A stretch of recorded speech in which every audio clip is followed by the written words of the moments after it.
नमस्कार, मैं हूं अभिजीत। आप देख रहे हैं न्यूज फाउंडेशन। इस साल बिहार में पंचायती चुनाव होने हैं और पंचायत चुनाव को लेकर सरकार की तरफ से तैयारी तेज कर दी गई है। बजट सत्र चल रहा था। बजट सत्र के आखिरी दिन पंचायत चुनाव को लेकर सदन में मुद्दा गर्मा गया।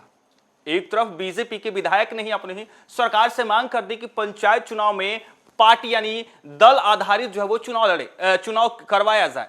और इस पर देखिए किस तरीके से अब जब अपने ही सरकार से सवाल किया गया कि पंचायत चुनाव पार्टी के आधार पर लड़ाया जाए, लेकिन इससे पहले की बात करें तो बिहार में जब जब पंचायत चुनाव हुए तब तब जो है व्यक्तिगत चुनाव हुए हैं, गैर दलीय चुनाव होते आए हैं। लेकिन 2026 में जब पंचायत चुनाव होने हैं तब सदन में बीजेपी के विधायक ने ही अपने ही सरकार से मांग कर दिए कि इस बार जब पंचायत चुनाव हो तो दलीय आधार पर कराया जाए। और इस पर नीतीश सरकार में पंचायती राज मंत्री दीपक प्रकाश ने भी कहा कि अगर सभी लोग चाहें तो इस पर विचार किया जा सकता है। पूर्णिया जिले के बनमनखी से भाजपा विधायक कृष्ण कुमार ऋषि ने शुक्रवार को गैर सरकारी संकल्प प्रस्ताव के जरिए यह मुद्दा सदन में उठाया।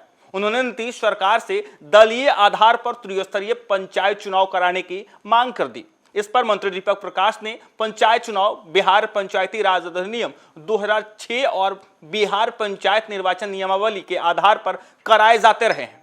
दलीय आधार से पंचायत चुनाव कराने का कोई भी प्रस्ताव सरकार के स्तर पर विचाराधीन नहीं है। मंत्री दीपक प्रकाश ने आगे कहा कि हालांकि यह एक ऐसा विषय है जिसमें हम सभी जुड़कर हितधारकों के बीच विचार विमर्श कर सकते हैं। सभी राजनीतिक दल और आम जनता की सहमति होती है तो इस पर विचार किया जा सकता है।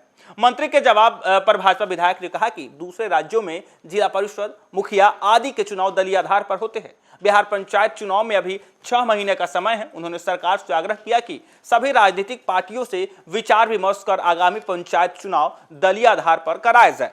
बिहार में त्रिस्तरीय पंचायती राज व्यवस्था के चुनाव में अभी गैर दलीय व्यवस्था है, यानी मुखिया, सरपंच, वार्ड सदस्य आदि के पदों पर खड़े उम्मीदवार किसी पार्टी चुनाव चिन्ह पर नहीं लड़ते हैं, बल्कि उन्हें अलग अलग स्वतंत्र चुनाव चिन्ह आवंटित किए जाते हैं। मतपत्र या ईवीएम पर उनके नाम के आगे भाजपा, कांग्रेस, जदयू, आरजेडी या अन्य किसी भी राजनीतिक दल का सिंबल नहीं होता है। हालांकि विभिन्न पार्टियों की ओर से चुनाव के दौरान अपने उम्मीदवारों का समर्थन जरूर किया जाता है, मगर वे प्रचार के दौरान किसी भी पार्टी का सिंबल का इस्तेमाल नहीं कर सकते हैं। बिहार में ग्राम पंचायत, पंचायत समिति और जिला परिषद के चुनाव नवंबर 2026 में संभावित हैं। पंचायती राज संस्थाओं का कार्यकाल दिसंबर 2026 में समाप्त होने जा रहा है। राज्य निर्वाचन आयोग की ओर से पूर्व में कहा गया कि तय समय पर चुनाव करा दिए जाएं। पंचायती राज मंत्री दीपक प्रकाश ने भी कहा कि आगामी चुनाव समय पर ही कराए जाएंगे। और देखिए किस तरीके से कहा यह जा रहा है कि अभी बिहार में पंचायती चुनाव में 6 महीने का देर है। सरकार पूरी तरीके से तैयार है। और देखिए किस तरीके से बजट सत्र के आखिरी दिन किस तरीके से पंचायती चुनाव को लेकर मुद्दा उठा कि अब बिहार में जो पंचायती चुनाव होते हैं, मुखिया, वार्ड परिषद, जिला परिषद के जो चुनाव होते हैं गैर दलीय अभी तक होते हैं, लेकिन 2026 में जब पंचायत चुनाव होने हैं तब सरकार से भाजपा के विधायक ने मांग किया कि इस बार दल आधारित जो है बिहार में पंचायती चुनाव हो। हालांकि इस पर दीपक प्रकाश ने कहा कि यदि सभी दल और जनता की सहमति बनती है तो बिहार में भी इस बार दलीय आधारित यानी पार्टी के सिंबल पर बिहार में पंचायती चुनाव जो है वो संभव हो जाएगा। फिलहाल के लिए इतना ही। आप देखते रहिए न्यूज फाउंडेशन।